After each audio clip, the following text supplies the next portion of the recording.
Friends, എന്തെല്ലാം തോന്നിവാസമായി social media വന്നിട്ട് ഇവിടെ കാണിക്കുന്ന ആലോചിച്ചു. ഞാൻ ഇവിടെ കുറിച്ച് ഒരുപാട് വീഡിയോ ചെയ്തിട്ടുണ്ട്. പിന്നെ ഇങ്ങനെ ചെയ്തുകൊണ്ടിരിക്കാൻ എനിക്ക് സോഷ്യൽ മീഡിയ ഇപ്പോൾ പോൺ സൈറ്റായി മാറിയിരിക്കുകയാണ്. ഒരുപാട് പേരുടെ പരാതിയാണ് സോഷ്യൽ മീഡിയ തുറക്കാൻ പറ്റുന്നില്ല, ഫേസ്ബുക്ക് ഓപ്പൺ ചെയ്യാൻ പറ്റുന്നില്ല, ഇൻസ്റ്റാഗ്രാം ഓപ്പൺ ചെയ്യാൻ പറ്റുന്നില്ല. കാരണം അത്രയധികം ഈ സ്ത്രീകളുടെ അഴിഞ്ഞാട്ടമാണ് നടക്കുന്നത്. ഇപ്പം നമ്മൾ ഒരാളെ പറയുമ്പം അവർ ചെയ്യുന്നില്ല, ഇവർ ചെയ്യുന്നില്ല, ഒരാളെ അല്ല നമ്മൾ എല്ലാവരെയും പറയും. പക്ഷേ ഈ പറയാൻ വരുന്ന ആൾക്കാർ കാണുന്നത് ചിലപ്പോൾ ഏതെങ്കിലും ഒരാളുടെ വീഡിയോ. ഇപ്പോൾ ഉദാഹരണത്തിന് രേണുസുധിയുടെ കാര്യം. രേണുസുധിയെക്കാട്ടിലും വൾഗറായിട്ട് ചെയ്യുന്ന ഒരുപാട് പേര് ഈ സോഷ്യൽ മീഡിയയിലുണ്ട്. അപ്പോൾ നമ്മൾ രേണുസുധിയുടെ വീഡിയോ ചെയ്യുമ്പോഴത്തേക്ക് ആൾക്കാർ ചോദിക്കും, രേണുസുധിയെ മാത്രമേ നിങ്ങൾ കാണുന്നുള്ളൂ, മറ്റുള്ളവർ ചെയ്യുന്ന കാണുന്നില്ലേ? എല്ലാവരെയും കാണുന്നുണ്ട്, എല്ലാവരുടെയും പ്രതികരിക്കുന്നുണ്ട്. പക്ഷേ രേണുസുധിയുടെ വീഡിയോ മാത്രമേ നിങ്ങൾ കാണാൻ വരുന്നുള്ളൂ. അതുകൊണ്ടാണ് രേണുസുധിയുടെ വീഡിയോ മാത്രം കാണുന്നത്. ഞാൻ ഒട്ടുമിക്ക വീഡിയോകൾ ഈ ഫേസ്ബുക്കിൽ, യൂട്യൂബിൽ അത്ര ആക്റ്റീവ് അല്ലായിരുന്നു കേട്ടോ. യൂട്യൂബിൽ ഇപ്പോഴാണ് ഞാൻ വീഡിയോസ് കണ്ടിന്യൂസ് ഇടാൻ തുടങ്ങിയത്. വളരെ കാലമായിട്ട് ഫേസ്ബുക്കിലാണ് കണ്ടിന്യൂസ് ഞാൻ റിയാക്ഷൻ വീഡിയോ ഇട്ടുകൊണ്ടിരുന്നത്. എനിക്ക് തോന്നുന്നു മറ്റുള്ളവരെക്കാട്ടിലും കൂടുതൽ, ഏറ്റവും കൂടുതൽ എല്ലാവരെയും, ഇപ്പം അത് വലിപ്പ ചെറുപ്പം നോക്കാതെ അല്ലെങ്കിൽ രാഷ്ട്രീയമോ ഒന്നും നോക്കാതെ ഏതൊരു വീഡിയോ കണ്ടാലും അതിനകത്ത് റിയാക്ട് ചെയ്യേണ്ട ഒരു കോണ്ടന്റ് ആണെങ്കിൽ ഞാൻ എടുത്ത് റിയാക്ട് ചെയ്യാറുണ്ട്. ഈ പമ്പ എന്ന് പറയുന്ന സാധനം വന്നപ്പോൾ തന്നെ റിയാക്ട് ചെയ്തൊരു വ്യക്തിയാണ് ഞാൻ. ആദ്യത്തെ റിയാക്ഷൻ വീഡിയോ എനിക്ക് തോന്നുന്നു എൻ്റേതായിരുന്നെന്ന് തോന്നുന്നു. അതുപോലെ തന്നെ ശ്രീലക്ഷ്മി, അങ്ങനെ ഒരുപാട് പേരെ ഞാൻ റിയാക്ട് ചെയ്തിട്ടുണ്ട്. നീള നമ്പ്യാരെ വരെ ഞാൻ റിയാക്ട് ചെയ്തിട്ടുണ്ട്. ചിലരൊക്കെ വന്നിരിക്കുന്ന നീള നമ്പ്യാരെ എന്താ പേടിയാണോ?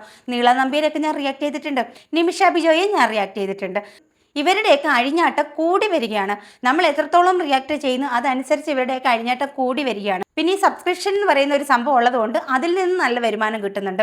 അപ്പോൾ ഇവരെ ഒന്നും നമുക്ക് സോഷ്യൽ മീഡിയയിൽ നിന്ന് പൂർണ്ണമായിട്ടും നമുക്ക് ഒഴിവാക്കാനായിട്ട് പറ്റത്തില്ല. അതുപോലെ തന്നെ ഒരു കൊടും വിഷമാണ് ഈ അഭിലാഷ് ആട്ടായം കാണിക്കുന്നത്. അഭിലാഷ് ആട്ടായവും ഈ അലിൻ ജോസ് പെരേരയൊക്കെ എന്തൊക്കെ അഴിഞ്ഞാട്ടങ്ങളാണ് കാണിക്കുന്നത്. ഒത്തിരി വട്ടം നമ്മൾ റിയാക്ട് ചെയ്തിട്ടുണ്ട്. ഒഴിഞ്ഞ കുറച്ച് സ്ഥലം കണ്ടെത്തുക, അവിടെ കുറച്ച് പെണ്ണുങ്ങളായിട്ട് വരിക, കെട്ടിപ്പിടുത്തം, അതുപോലെ തന്നെ വളരെ മോശമായിട്ടുള്ള വൾഗറായിട്ട് ഉള്ള വീഡിയോസൊക്കെയാണ് വരുന്നത്. അപ്പോൾ നമ്മൾ ഒത്തിരി വട്ടം നമ്മൾ റിയാക്ട് ചെയ്തിട്ടുണ്ട്. പക്ഷേ റിയാക്ട് ചെയ്താലും അധികം പേര് നമ്മളെ എതിർക്കുകയാണ് ചെയ്യുന്നത്. നിങ്ങൾക്ക് താല്പര്യമില്ലേ, കാണാതിരുന്നാൽ പോരേന്നാ. പക്ഷേ അങ്ങനെയല്ല. ഇപ്പം ഞാൻ മാത്രമല്ലല്ലോ, ഒരുപാട് പേര് സോഷ്യൽ മീഡിയ ഉപയോഗിക്കുന്നു, കുട്ടികളടക്കം ഒരുപാട് പേര് ഉപയോഗിക്കുന്നു. നമ്മൾ ഈ എതിർക്കുന്നത് മറ്റുള്ളവർക്കും കൂടി വേണ്ടിയിട്ടാണ്. അതാരും മനസ്സിലാക്കുന്നില്ല. നമ്മളെ കുറ്റപ്പെടുത്താനാണ് എല്ലാവർക്കും ഏറ്റവും കൂടുതൽ തിടുക്കം. ഇപ്പം തന്നെ രേണുസുധിക്കെതിരെ ഒരു കേസ് പോയിട്ടുണ്ട്. ആ ഒരു കേസ് പോയത് ഏറ്റവും കൂടുതൽ ഇവർ വൾഗറായിട്ടുള്ള, ഇവരുടെ അശ്ലീല ചൊവ്വയുള്ള വർത്തമാനങ്ങൾ, അതുപോലെ തന്നെ ആ കള്ളിഷാപ്പിൽ വെച്ചുള്ള ആ ഒരു ഷൂട്ട് ചിത്രീകരണം, റീൽസ് ചിത്രീകരണം. അപ്പോൾ അതിനെതിരെയാണ് ഇപ്പോൾ ഒരു യൂട്യൂബർ പരാതിയുമായി പോയിട്ടുള്ളത്. അപ്പോൾ അവർക്ക് മാത്രമല്ല, സോഷ്യൽ മീഡിയയിൽ നിന്ന് തുടച്ചു മാറ്റുന്നത് അവരെ മാത്രമല്ല, ഈ അഭിലാഷ് ആട്ടായത്തിനാണ് ആദ്യം നമ്മൾ പരാതി കൊടുക്കേണ്ട.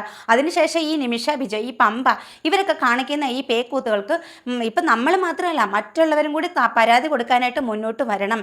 ഇപ്പം ഇത് പരാതി കൊടുക്കാനായിട്ട് വലിയ പാടോ റിസ്ക്കോ കാര്യങ്ങളോ ഒന്നുമില്ല. നമ്മുടെ ഫോണിൽ തന്നെ നമുക്ക് കംപ്ലൈൻറ്റ് രജിസ്റ്റർ ചെയ്യാം ഇവർക്കെതിരെ. കേരള പോലീസിൻ്റെ ആപ്പ് ഡൗൺലോഡ് ചെയ്ത് കഴിഞ്ഞാൽ നമുക്ക് ഫോണിൽ തന്നെ നമുക്ക് കംപ്ലൈൻറ്റ് രജിസ്റ്റർ ചെയ്യാം. പിന്നെ നമ്മളത് ഫോളോ അപ്പ് ചെയ്യണം. എങ്കിൽ മാത്രമേ അത് സ്ട്രോങ് ആയിട്ട് പോകത്തുള്ളൂ. നമ്മളത് ഫോളോ അപ്പ് ചെയ്തുകൊണ്ട് പോകണം. നല്ല രീതിയിലുള്ള സമൂഹത്തിന് ദോഷമാകാത്ത റീൽസുകളാണ് നമ്മൾ സപ്പോർട്ട് ചെയ്യും, പ്രോത്സാഹിപ്പിക്കും. പക്ഷേ ഇവർ അങ്ങനെയല്ല ചെയ്യുന്നത്. ഇവർ സമൂഹത്തിന് ദോഷമാകുന്ന രീതിയിൽ കുഞ്ഞു പിള്ളേർ, വളർന്നു വരുന്ന കുഞ്ഞു പിള്ളേർ കാണുമ്പോൾ ആ ഒരു തലമുറയെ തന്നെ വഴി തെറ്റിച്ചേക്കാം എന്നുള്ള റീൽസ് ചിത്രീകരണമാണ് ഇവർ ചെയ്യുന്നത്. നിങ്ങൾ ഈ റിയാക്ഷൻ വീഡിയോ ചെയ്യുന്ന ആൾക്കാരെ സപ്പോർട്ട് ചെയ്യുകയാണ് വേണ്ടത്. അല്ലാതെ അവരെ വന്നിങ്ങനെ തെറി വിളിച്ച് അരി വാങ്ങിക്കാൻ വേണ്ടി ചെയ്യുന്നു എന്നും പറഞ്ഞിട്ട് ഇങ്ങനെ തെറി വിളിക്കുക, ആക്ഷേപിക്കുക അല്ല ചെയ്യേണ്ടത്. സമൂഹത്തിന് വേണ്ടി പോരാടുമ്പോൾ അവർക്കൊപ്പം നിൽക്കാനാണ് നിങ്ങൾ തയ്യാറാവേണ്ടത്. അല്ലാതെ അവരെ അടിച്ചമർത്താനല്ല നിങ്ങൾ നോക്കേണ്ടത്. അപ്പോൾ ഈ ഒരു വീഡിയോയെക്കുറിച്ചിട്ടും ഈ ഒരു വിഷയത്തെക്കുറിച്ചിട്ടും നിങ്ങളുടെ അഭിപ്രായം നിങ്ങൾ കമൻ്റായിട്ട് പറയുക. അതുപോലെ തന്നെ ലൈക്ക് ചെയ്യാൻ, വീഡിയോ ഇഷ്ടപ്പെട്ടെങ്കിൽ മാത്രം ലൈക്ക് ചെയ്യാൻ മറക്കരുത്. അതുപോലെ തന്നെ ഹൈപ്പ് ചെയ്ത് ഒന്ന് സപ്പോർട്ട് ചെയ്യുക. അപ്പോൾ ടാറ്റാ.